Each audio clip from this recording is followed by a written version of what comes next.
Hello and welcome साथियों। तो आज आप लोगों ने मुझे ज्वाइन किया है महिंद्रा XCV9e के रेंज टेस्ट में। आज हम जानेंगे कि रियल वर्ल्ड में ये गाड़ी आपको क्या रेंज देती है जब आप इसको हाईवे पे ड्राइव करते हो या फिर जब आप इसको सिटी में ड्राइव करते हो, और उसके बाद हम आपको इसकी कंबाइंड रेंज भी बताएंगे। सो मेक श्योर कि वीडियो आप लोग पूरी देखिएगा एंड तक। Now coming back to the range test. तो रेंज टेस्ट स्टार्ट करने से पहले हमने इसको 100% चार्ज कर लिया था, जैसा कि आप लोग देख सकते हैं। और 100% स्टेट ऑफ चार्ज पे जो रेंज डिस्प्ले हुई थी इको मोड में, वो थी 472 किलोमीटर्स की। अब रियल वर्ल्ड में ये क्या रेंज देती है वो तो हम आपको बता ही देंगे थोड़ी देर में। नाउ रेंज टेस्ट शुरू करने से पहले कुछ बातें क्लियर कर दूं कि जो एयर कंडीशनिंग है वो हमने सेट किया हुआ है 22 डिग्रीज पे, जैसा हमारा स्टैंडर्ड रहता है हमेशा, और ब्लोअर है ऑटो सेटिंग पे। और कार को हमने रखा है रेंज यानी कि इसके इको मोड में, और रीजन को सेट किया है लेवल 1 पर फॉर हाईवे लूप। मोरओवर जैसा आप देख सकते हैं तो रेंज टेस्ट शुरू करते दौरान एम्बिएंट टेम्परेचर है 36 डिग्रीज का। सबसे पहले हमने डिसाइड किया कि चलिए हाईवे से शुरू करते हैं, जिसको करते हुए अभी हमें लगभग 1 घंटा हो चुका है। हमने ऑलमोस्ट 49 किलोमीटर कवर कर लिए हैं और एफिशिएंसी इंडिकेट हो रही है 6.4 किलोमीटर पर किलोवाट आवर की। बट जो ये डिस्प्ले हो रही है वो सही है कि नहीं, ये तो हमें हाईवे लूप खत्म होने के बाद पता चलेगा। हालांकि एक चीज जिसके बारे में मैं अभी डिस्कस कर सकता हूँ वो है इसकी राइड क्वालिटी। तो देखिए, सस्पेंशन सेटअप सॉफ्ट साइड पे, एज अ रिजल्ट जो राइड क्वालिटी है वो आपको काफी सॉफ्ट लगेगी। और हाईवे पे जब आप हाई स्पीड पे क्रूज करते हुए निकलते हो कहीं से, जब रोड एकदम स्मूथ होती है तब भी ये थोड़ी बहुत बाउंस करती है, लेकिन जब हाईवे पे रोड सरफेस इतना ज़्यादा स्मूथ ना हो, थोड़े से एंडुलेशंस हो, तो अब तो ये आपको पूरा झुलाते हुए लेके जाती है, जो कुछ लोगों के लिए, पर्टिकुलरली जिनको मोशन सिकनेस का इशू होता है, उनके लिए थोड़ा सा डिस्टर्बिंग हो सकता है। हाउएवर इसके सॉफ्टवेयर सस्पेंशन का फ़ायदा आपको कहीं ना कहीं सिटी में मिलता है, जिसके बारे में मैं सिटी लूप करते हुए डिस्कस करूँगा। और उसके अलावा और भी काफ़ी चीज़ें हैं जो कि हमें सिटी लूप करते हुए डिस्कस करनी है। तो मेक श्योर कि आप वीडियो में स्टे ट्यून रहें और सिटी लूप देखना मत भूलिए। हालांकि इसके स्टीयरिंग से आपको किसी तरह की शिकायत नहीं होगी, क्योंकि हाईवे पे इसका स्टीयरिंग अच्छा खासा वेट आपको देता है, जिससे आपको अच्छा खासा कॉन्फिडेंस मिलता है। विजिबिलिटी के केस में, क्योंकि ये एक कूपे इलेक्ट्रिक एसयूवी है, एज अ रिजल्ट जो रियर विंडो है आपकी, उससे जो व्यू है वो काफी रिस्ट्रिक्टेड है। और क्योंकि यहाँ सेकंड रो में तीनों ही सीट्स के लिए हेडरेस्ट है, तो जो सेंटर वाला हेडरेस्ट है वो आपकी विजिबिलिटी को ऑलमोस्ट जीरो कर देता है। तो अगर कोई पीछे नहीं बैठ रहा है तो मैं तो यही एडवाइस करूंगा कि उसको नीचे करके आप ड्राइव करिए, तो थोड़ा सा आपको बेटर विजिबिलिटी मिलेगी। अदरवाइज अगर आप सेंटर हेडरेस्ट को डाउन करना भूल गए तो थोड़ा डिस्टर्बेंस होगी आपको। पावर एंड परफॉर्मेंस के मामले में महिंद्रा ने कहीं भी कमी नहीं की है, कोई कंजूसी नहीं की है, आपको भर भर के पावर एंड टॉर्क दिया हुआ है। और साथ में महिंद्रा का ये भी क्लेम है कि XCV9e 0 to 100 तक 6.8 सेकंड्स के अंदर क्लॉक कर सकती है, जिसका मतलब परफॉर्मेंस टेस्ट करना तो बनता था, जो हमने किया भी। और ये रहे रिजल्ट्स आप लोगों की स्क्रीन के ऊपर। 0 to 100 kps तक स्प्रिंट करने में इसको 7.45 सेकंड्स का टाइम लगा। यस, ये अपने क्लेम फिगर्स को नहीं अचीव कर पाए रियल वर्ल्ड में, but I really don't mind it, क्योंकि जो इसने 0 to 100 की परफॉर्मेंस निकाल के दी है वो किसी भी एंगल से कम नहीं है। बिलीव मी, ये गाड़ी काफी क्विक है for a big SUV like this. और उससे ज्यादा इंपॉर्टेंट बात तो ये है कि ये कहीं भी आपको अंडर पावर फील नहीं होती है। मतलब आपको ओवरटेकिंग मैन्यूवर करना है, आप बस थोड़ा सा अपना फुट डाउन करो पेडल पे और ओवरटेक करते हुए निकल जाओ, और देखते ही देखते सेकंडों में आप ट्रिपल डिजिट स्पीड्स में ट्रैवल कर रहे होते हो। थ्रॉटल रिस्पांस, अब देखिए काफी ईवीज में क्या होता है कि जो थ्रॉटल होता है ना वो ऑन ऑफ स्विच जैसा फील होता है, लेकिन यहाँ पे जो थ्रॉटल की कैलिब्रेशन है वो काफी अच्छे से की है महिंद्रा ने, तो आपको थ्रॉटल काफी प्रिडिक्टेबल लगेगा। एज अ रिजल्ट अगर आप लेट्स से XUV700 या किसी और अन्य इंटरनल कंबशन इंजन वाली एसयूवी से, डीजल या पेट्रोल से इसमें अपग्रेड कर रहे हो, XCV या बी फॉर दैट मैटर, तो आपको थ्रॉटल के साथ एडजस्ट होने में कोई भी परेशानी नहीं होगी। हालांकि एक चीज़ है दोस्तों, जो इसका स्टीयरिंग व्हील है ना वो मुझे B6 से ज़्यादा बेटर लगा। यस, B6 का जो स्टीयरिंग व्हील तो नहीं कहूँगा, योक काफ़ी हद तक दिखने में कूल लगता है, लेकिन वो इतना ज़्यादा प्रैक्टिकल नहीं है। ऑन द अदर हैंड इसमें ये स्टीयरिंग व्हील काफ़ी हद तक आपका सर्कुलर है। हाँ, यहाँ पे थोड़ा सा और यहाँ पे थोड़ा सा आपको फ्लैट किया हुआ है। मैंने इसके ADAS कंट्रोल्स को भी यूज़ करके देखा। सो द थिंग इज़ कि जो ऑटो इमरजेंसी ब्रेकिंग है उसको तो मैंने ऑफ किया हुआ है, क्योंकि वो काफ़ी सेंसिटिव है। उसके अलावा अगर मैं और चीज़ों की बात करूँ, जैसे कि इसका ब्लाइंड स्पॉट डिटेक्शन, वो मुझे काफ़ी अच्छा लगता है। एक्चुअली ADAS फीचर्स में मेरा सबसे फेवरेट फीचर ही ब्लाइंड स्पॉट डिटेक्शन है। मोर ओवर इस लिस्ट में आप देख सकते हैं इसमें मिलने वाले सभी ADAS फीचर्स।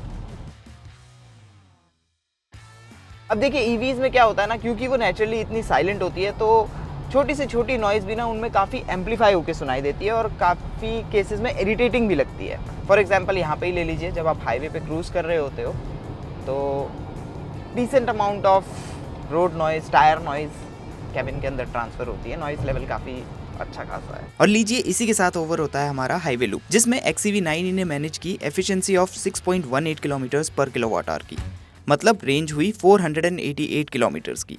और आपके लिए इसमें मैंने रनिंग कॉस्ट भी मेंशन कर दी है। हाँ जी, तो अब हम कर रहे हैं सिटी लूप और लगभग 11.4 किलोमीटर्स हम कवर कर चुके हैं। ऑलमोस्ट 40 मिनट्स हमें हो चुके हैं और 5.4 किलोमीटर्स पर किलोवाट आवर की एफिशिएंसी इंडिकेट हो रही है। लूप खत्म होगा तो पता चल जाएगा कि रियल वर्ल्ड में क्या एफिशिएंसी ये सिटी में आपको दे सकती है।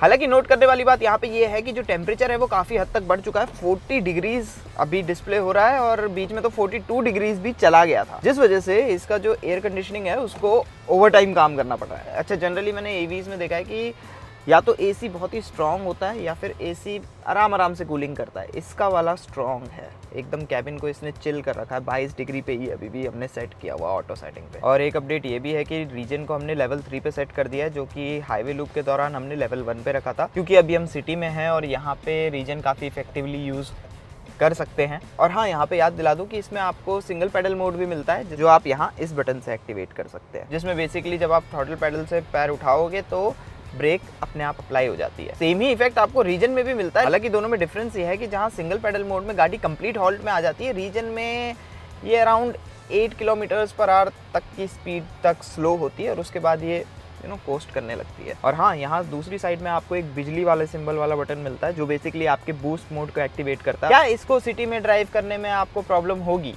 देखिए, जो इस गाड़ी का फुटप्रिंट है, बेसिकली जो डायमेंशंस हैं वो कहीं ना कहीं XUV 700 जैसे ही है।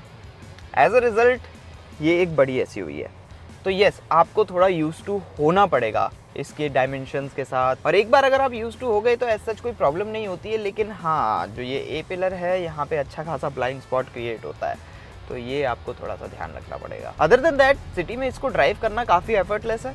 जैसा मैं ऑलरेडी एक्सप्लेन कर चुका हूँ कि throttle is very predictable, steering is nice and light. Traffic city loop करने का ना सबसे बड़ा इशू यही है कि बहुत सारा ट्रैफिक झेलना पड़ता है। Anyway, coming to the ride quality now, तो देखिए जनाब, जैसा मैं ऑलरेडी राइड क्वालिटी के बारे में आपको एक्सप्लेन कर चुका हूँ कि ये थोड़ी सी सॉफ्टर साइड पे है। एज अ रिजल्ट इसका सबसे बड़ा बेनिफिट ये होता है सिटी में कि जो पॉट होल्स होते हैं, जो स्पीड ब्रेकर्स होते हैं या रफ पैच होते हैं, वहाँ से आप बड़े ही प्यार से काइंड ऑफ ग्लाइड करते हुए निकल जाओगे। ये तो हो गया इसका positive, but, and there is a big but, नहीं, मैं इसकी बूट की बात नहीं कर रहा हूँ। सो बेसिकली स्लो स्पीड्स में जब आप ड्राइव कर रहे होगे तो आपको ये फील होगा कि गाड़ी ऐसे साइड टू साइड ऐसे झूलती है। एंड नॉट जस्ट दैट, ऐसे आगे पीछे भी बहुत ज़्यादा करती है। एज अ रिजल्ट आप ड्राइव करते हुए ना काफ़ी हद तक स्थिर बैठते ही नहीं हो। कंस्टेंटली ऐसे आप होते रहते हो। As a result I feel कि सस्पेंशन को थोड़ा और फाइन ट्यून करने की ज़रूरत है। ऑटो वाला, आई टेल यू। और मुझे ये चीज़ भी काफ़ी पसंद आई, जिसमें मेरे को ब्रेक डाउन मिल रहा है कि जो मेरी बैटरी है उसका कितना पार्ट कौन सी चीज़ कंज्यूम कर रही है। फॉर एग्जांपल यहाँ पे दिखा रहा है कि ड्राइविंग ने 67% कंज्यूम किया है, तो वहीं क्लाइमेट ने, बेसिकली एयर कंडीशनिंग ने 24.5, और वहीं जो अदर्स हैं जैसे कि ये स्क्रीन वगैरह और अन्य चीज़ें, उन्होंने 8.3, which is quite good, nice.